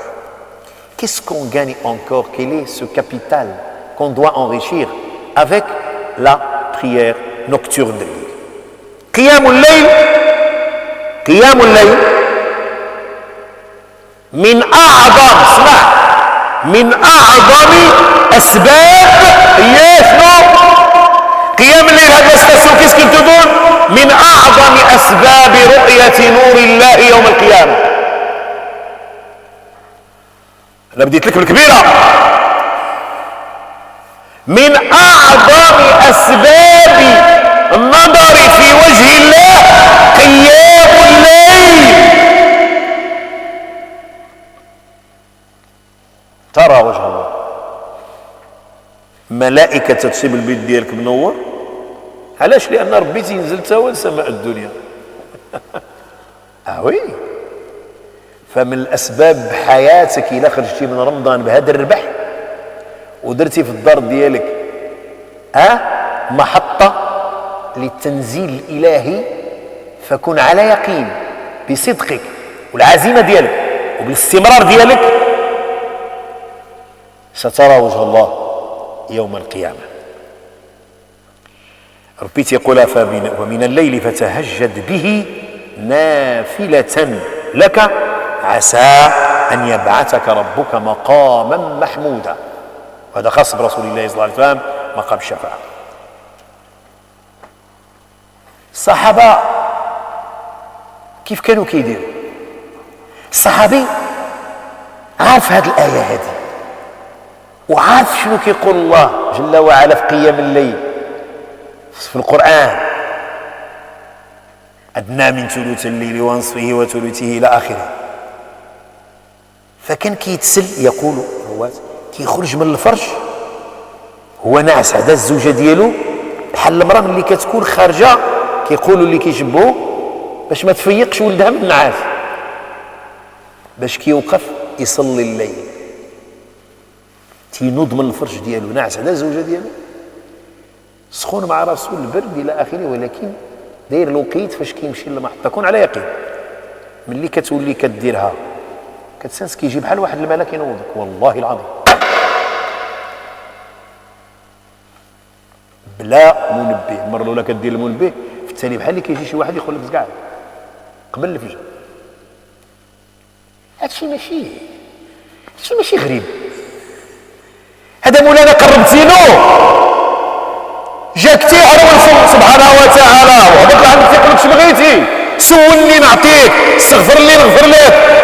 كاين شي واحد تيقول لك اجي في دارك النور كيشوفك الملائكه نور، وعندك نعم سيدي الرصيد ديالك رؤيه الله جل وعلا. فالصحابه كانوا كيعملوا، والمراه كي كانت كدير هاكا كانوا العيالات بحال هذا الشيء. هذا مشكل. اسمع هذا قيام الليل وشو القيمه ديال طاعه الزوج. هذه عارفه، هذه صحابيه عارفه ان هذه محطه تنزل اليه. الراجل تيتسل بشويه، تيقبض الكينه ويوقف، او تياخذ واحد المحل شويه عليه وتيقرا بلا ما يزعج حد. فماشي القيام اللي بدا تصرصر، لا،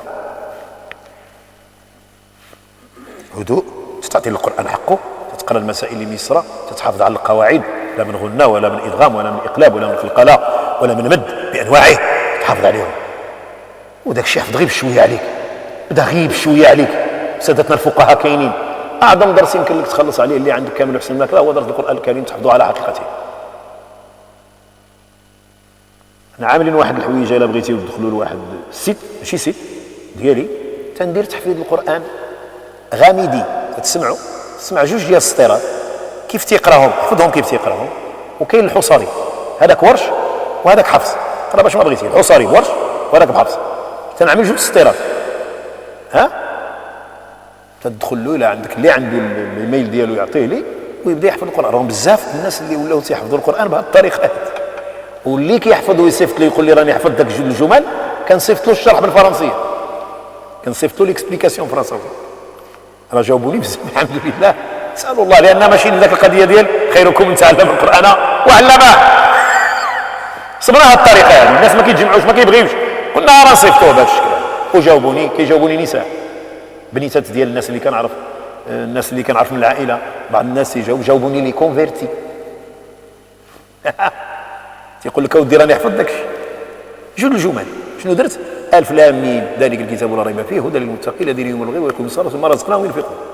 حفظوه، غادي نزيد عليه ونقول له عرض لي كلشي، صيفط له الشرح بالفرنسيه باش يفهم، لان كل ما فهم تيقول لك واش نصلي بها، صلي بها، قم بها الليل، وعاودها الرسول قام الليل بعيدة هو تيبكي عليها صلى الله عليه وسلم.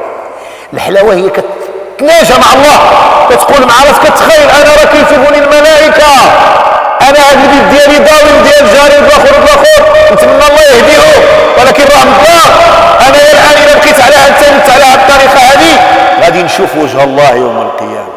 نبقاو نكتموا ديال الكتاب. المراه ملي كانت تتوضا كتسل وكتقول لراجلها بشويش أليست لك بي حاجة؟ الله أكبر. واش مازال عندك ليا الغرض كزوجة ديالك؟ شو العيالات؟ تيلا نتي في الليل يمكن الموا عند الكوزينة كلهم يكونوا فوق راسك ودير لك مصيبة. هي كتنوض تقلي في الليل، وبالتالي اش تقول له؟ أتأذن لي أن أقوم الليل؟ واش تعطيني الأمر؟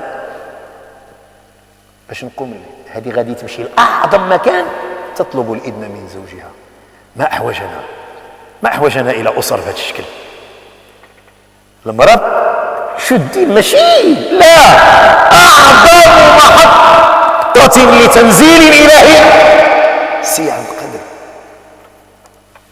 ما عندك بيا غير أو بالفرنساوية t'as besoin de moi, t'as besoin de quelque chose. إيه لا جو ني با بزوان بشوية وبالأدب ماشي جيتينا والعياذ بالله. عاود مصيبة هذه مصيبة سي أزواج هاو كاينين تيكون عاود ذاك الزوج هو من ذاك الشكل. وهذا غادي تشوفوا القصة ديال راجل مع عمو ومراته كيف كانوا كيصليو، كيف كانوا كيقوموا الليل. أتأذن لي أن أقوم الليل. لا حول ولا قوة إلا بالله. تتخرج بلا إذن راجلها، تتغيب في الدار بلا إذن راجلها، وهي ماشية واللعنة تتنزل عليها في السماء. تمتنع عن الفراش بزوجها، تمتنع عليه، والملائكة تتلعنها حتى كتصبح بدون سبب. هادشي يولي عندنا اللي خراب الأسر وخراب الأمم من خراب الأسر. طيب عندك الأولى في الرصيد هالأنوار مولاي الكريم. ها أنت غادي تشوف ها كيف تتنوض شوية بلا ما تجيش بلا ما دير الهرج. فاين الوضوء فاين الفوطة شي كلكم مهيئون نايض لعند سيدي ربي. الهرج ما تديروش، ما تتقلقش الناس اللي ناعسين اللي ما بغاش ينوض خلقته، ولكن غتعطي لوليداتك دروس. كيعاود لي واحد الجمعية في مولمبيك فيها واحد الكونفيرتي عاش في المملكة العربية السعودية قرا 12 عام، صلى بنا الله يجازيه بخير، عربية فصحى قحة كأن قريش تحدث. دايرين جمعية كبيرة تيجمعوا فيها الوليدات في ذاك العطل اللي تيديهم السكيت تيديهم، ولكن تيعلمهم الدين. جات واحد المرأة عنده قالت له الله يجازيكم بخير، حيت ذاك الوليد ملي كياكلوا كينوضوا في الفجر، كيعلموهم ينوضوا في الفجر، كيعلموهم ينوضوا قبل الفجر، تيعلموا ديك الدريولين بجمعية بحال هكذا تتربي وليداتنا، لأن ما كاينش مؤسسات اللي تهز وليداتنا وتعلمهم دينهم. قالت له الله يجازيكم بخير، الوليد ولا في الفجر تينوضني نصلي. وليد صغير كيقول لها ماما لا بد تنوضي الفجر. علاش ما ربيتي على الهامبورغر والدورون الله يعاون، ربيتي على عبادة الله تتربي على عبادة الله. طبيعة تغلب التطبع في بعض الحالات، ولكن التطبع الإسلامي يغلب الطبيعة الهمجية للإنسان.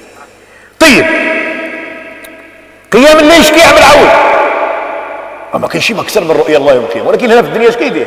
في الدنيا هو مادة ديال القلوب تحيا بها القلوب. والله القلب ديالك الا كنتي تدخل ما كنخشعش. اعظم مناسبة لتربية القلب ديالك قيام الليل، تبكي من دون شعور لانك بوحدك. وكثير شي لا تخيلتي هذا العطاء الرباني بوحدك مع مولاي الكريم يحيي القلوب.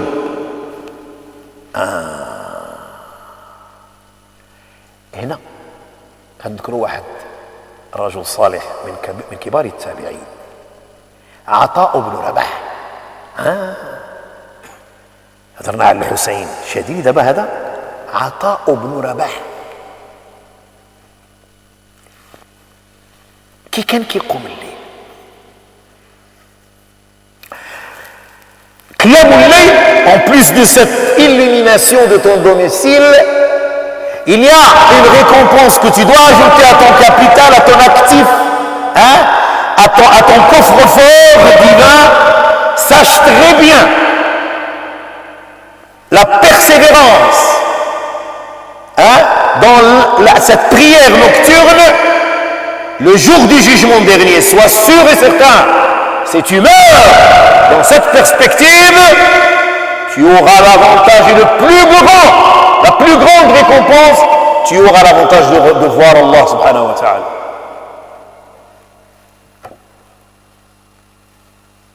Qiyamul layl, tu négliges ça? Wallahi, là, j'arrive pas à comprendre. Allah subhanahu wa ta'ala le dit dans le Coran. Il te dit, surat l'Isra, أعتقد الآية 79, يقول الله سبحانه وتعالى, il te dit le sens, la nuit, lève-toi pour une prière surrogatoire, pourvu que Allah te donne le jour du jugement dernier ce qu'on appelle le maqam al-mahmoud. Maqam shafa'a, il y a plusieurs façons quand même de traduire ceci. Une place privilégiée au paradis. C'est le fait de voir Allah subhanahu wa ta'ala, il n'y a pas mieux. Il n'y a pas mieux. Et sachez très bien que les compagnons, comment ils se levaient? Ils ne crient pas dans la maison. Ils ne bousculent pas sa femme. Ils se glissent délicatement, comme le faisait une femme pour laisser son bébé endormi. Il s'en va dans un coin bien déterminé, là où il a placé, là où il a délimité, là où il y a la frontière de sa station. Et alors là, il fait ses ablutions doucement, sans réveiller les gens, sans lui dire « Ah, Fatma, où est la serviette? L'eau n'est pas chaude. » Non, non, non, tu te démerdes, seul, sans bruit, sans vacarme, sans bousculer les gens, sans déranger les voisins. Et tu te places devant Allah subhanahu wa ta'ala. Il se glisse. La femme, qu'est-ce qu'elle fait? Wallah al-adim billah. Quand vous écoutez comment ils font sahabiyat, qui ont vu le prophète sallallahu alayhi wa sallam, qui sont mariés à des sahabis, des compagnons. La femme, qu'est-ce qu'elle fait? Elle se glisse également de la même manière. Mais avant de se glisser, Mohamed. Oh, j'appelle moi-même. Ahmed, c'est comme ça. Tu n'as plus besoin de moi, tu n'as pas d'un service de ta femme. Regarde bien. Ya Mohamed, subhanallah, tu n'as pas besoin de moi? Il dit, jazakallah khairan.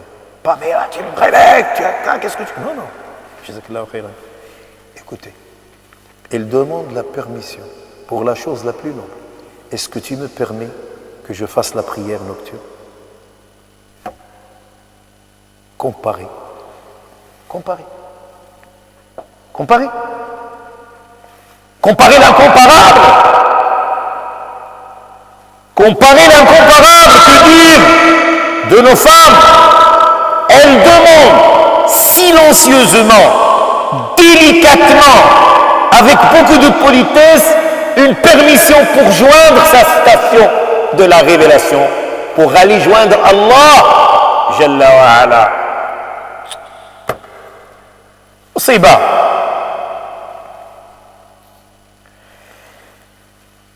Et Qiyamul Layl, qu'est-ce qu'il donne également? Ah oui, ça c'est sûr.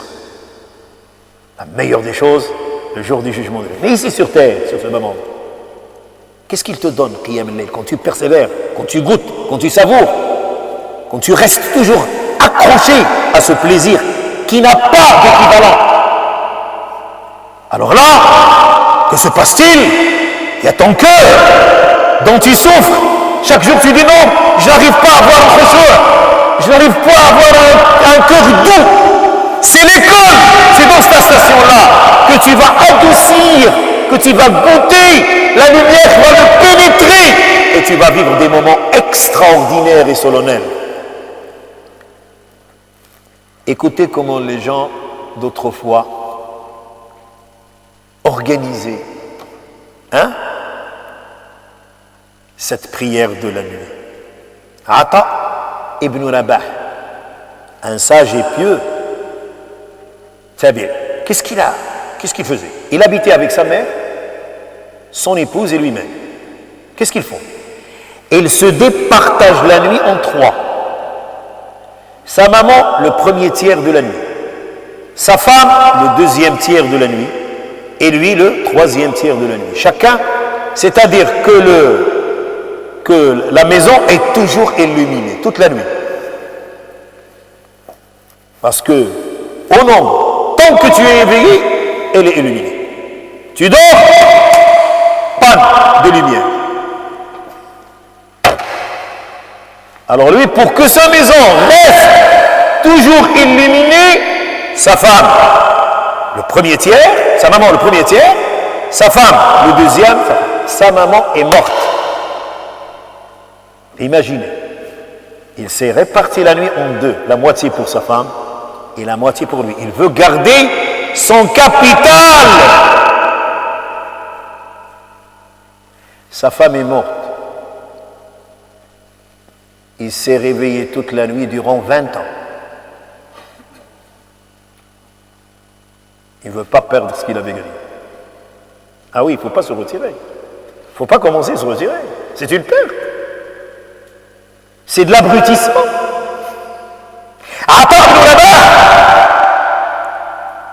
اللي ما بغاش يضيع ذاك الدور بغا ذاك البيت ديالو وذاك المسحطه ديالو الربانيات بقى دائما اش كيدير عطاء بن رباح كان مزوج هو وامه وساكن في دار وحده يماك ما تسكنش معايا كاين هذا يعني ما عندها ما دير الوالده عندي الوالد شيباني هذه قصه اخرى تجي من الله الظروف ونهضروا على هذا الشيء العلاقه بالوالدين شكل اخر على ما اقول حديث اخر فعطاء بن رباح هو وامه والزوجه ديالو تيقسموا الليل على 3 باش يبقى النور لان غير كتنعس مشى ما حدك واقف والضو كاين هذيك هي المكانه كديروا التروادك انت واقف انت كتمشي ما كاين ضو هو قسم الليل على 3 كتنوض امو كتصلي الثلث الاول في المحطه ديال التنزيل الالهي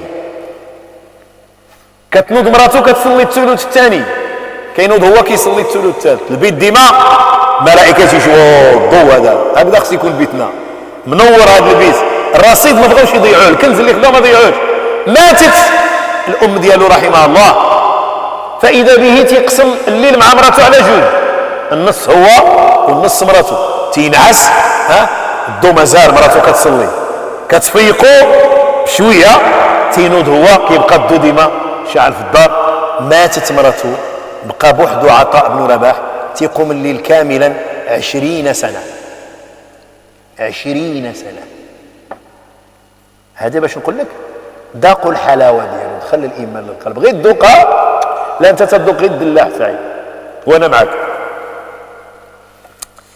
طيب إذن قيام الليل هذا عطاء بن رباح 20 عام ياه مشى الحج اش هذا الشيء هذا والله العظيم منين مشى الحج افاضوا من عرفات هبطوا من عرفات قالوا له الناس اللي معاه يا عطاء يا بن رباح واش قبل الله منا الحج ديالنا شنو كان الجواب ديالو الرفعه ديال العلو قال له ودي ما عرفت لو كان ما كنتش معاكم يمكن يقبلوا الله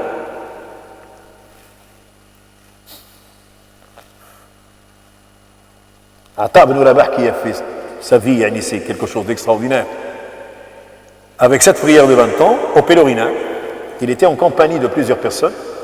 Et à l'issue quand même de la descente d'Arafat, Afadou min Arafat, les personnes disaient Ya Atta, parce que c'est quelqu'un de pieux qui était avec eux en leur compagnie, qui leur tenait compagnie, qui leur faisait des conférences, etc.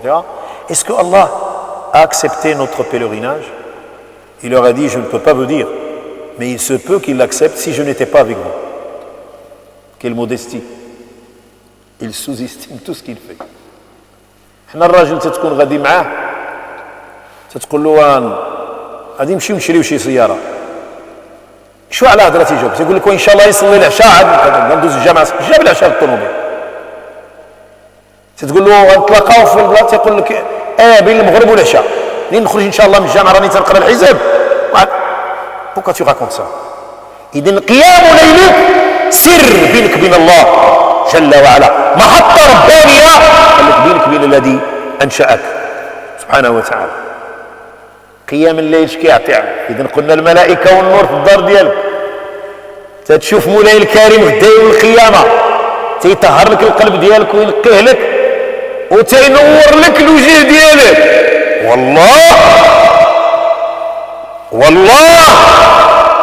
من أين جبتي لنا هذا الشيء حسن البصري كتسمعوا به من كبار التابعين حسن البصري كان سمر كيميل للسواد وجهه كان وجهه بحال كحل شويه قالوا له يا بصري عهدنا بك ادهم البشره مائل الى السواد ما لهذا النور هذا النور اللي في وجهك منين جا ماشي هو ناس مصيبوا بين ومن لا النور بوحده كيشوفوه اعداء الله وكيشوفوه المؤمنين كيشوفوه المؤمنين هما اللي كيشوفوه انت كحل الوجه ديالك هكذا وفيك هذا النور شنو الجواب ديالها قال نحن قوم خلونا بالله في ظلمات الليل فكسانا من جماله وجلاله. احنا ناس اختلينا بسيدي ربي رحنا وياه فربي كسانا بجماله الله وبجلاله. كن على يقين قيام الليل سيعطيك في محياك بهاء وجمال هو من عند الله. كيف لا انت خليتي في محطة التنزيل الإلهي.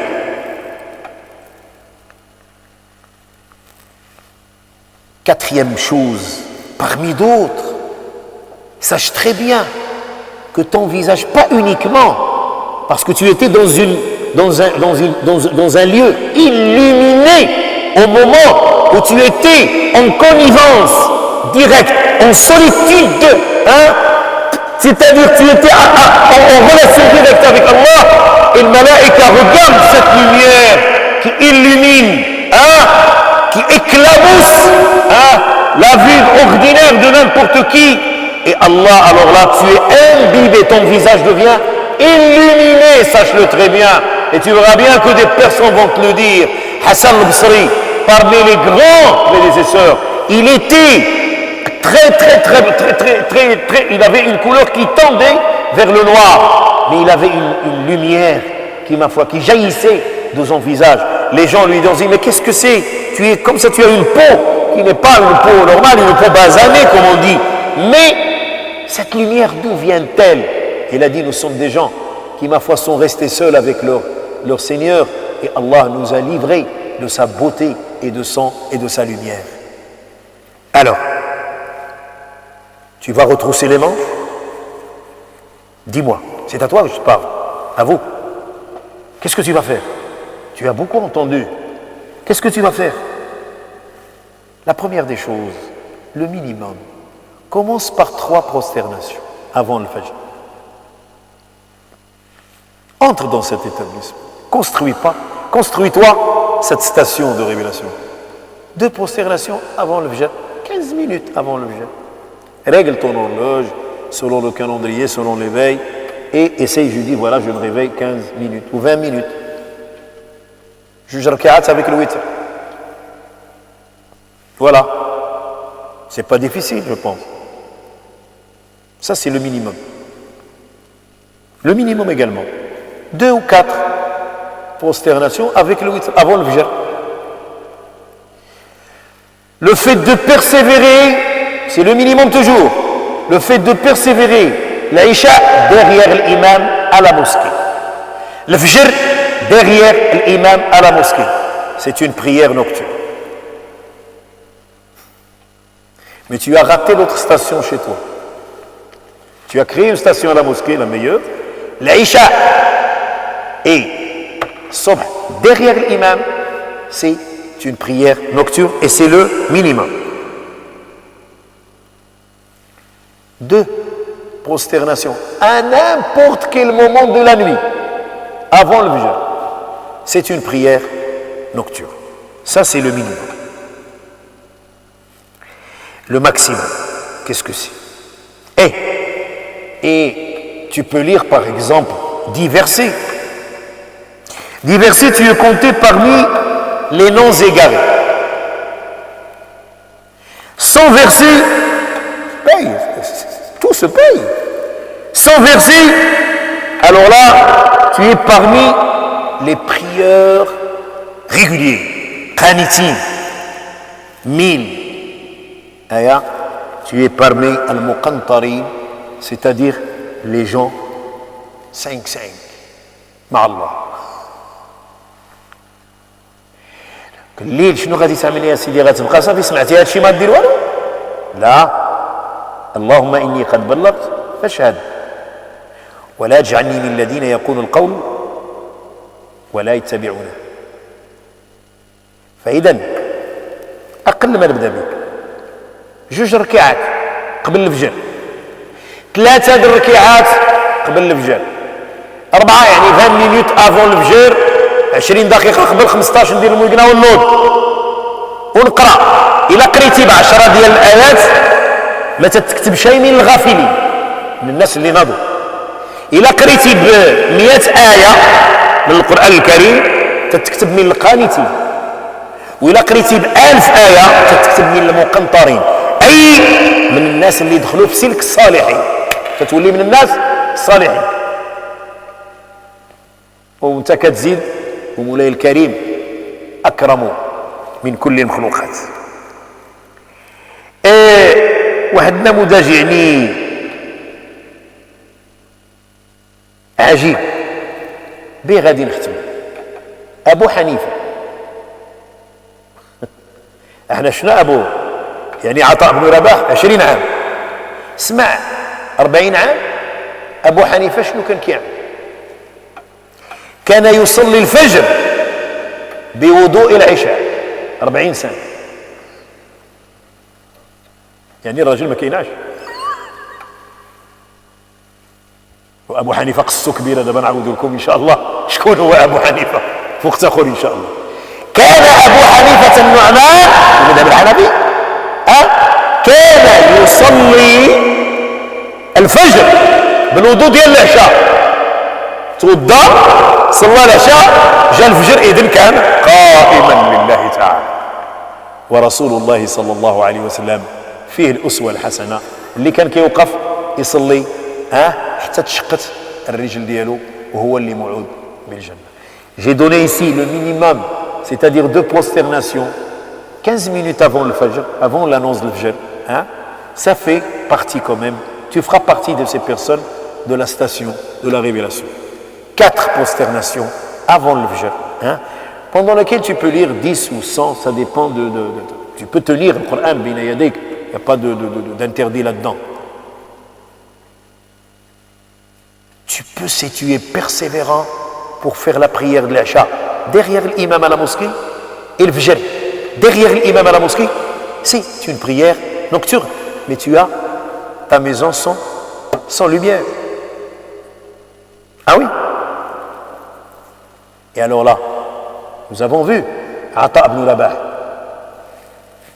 il a veillé en priant la nuit pendant 20 ans après la mort de sa maman. Abu Hanifa, la doctrine de Abu Hanifa. Sur ce, on va terminer. Abu Hanifa, il faisait la prière de l'Fajr avec les ablutions de l'Asha. C'est-à-dire, il ne dorme pas. Pendant 40 ans. Pendant 40 ans.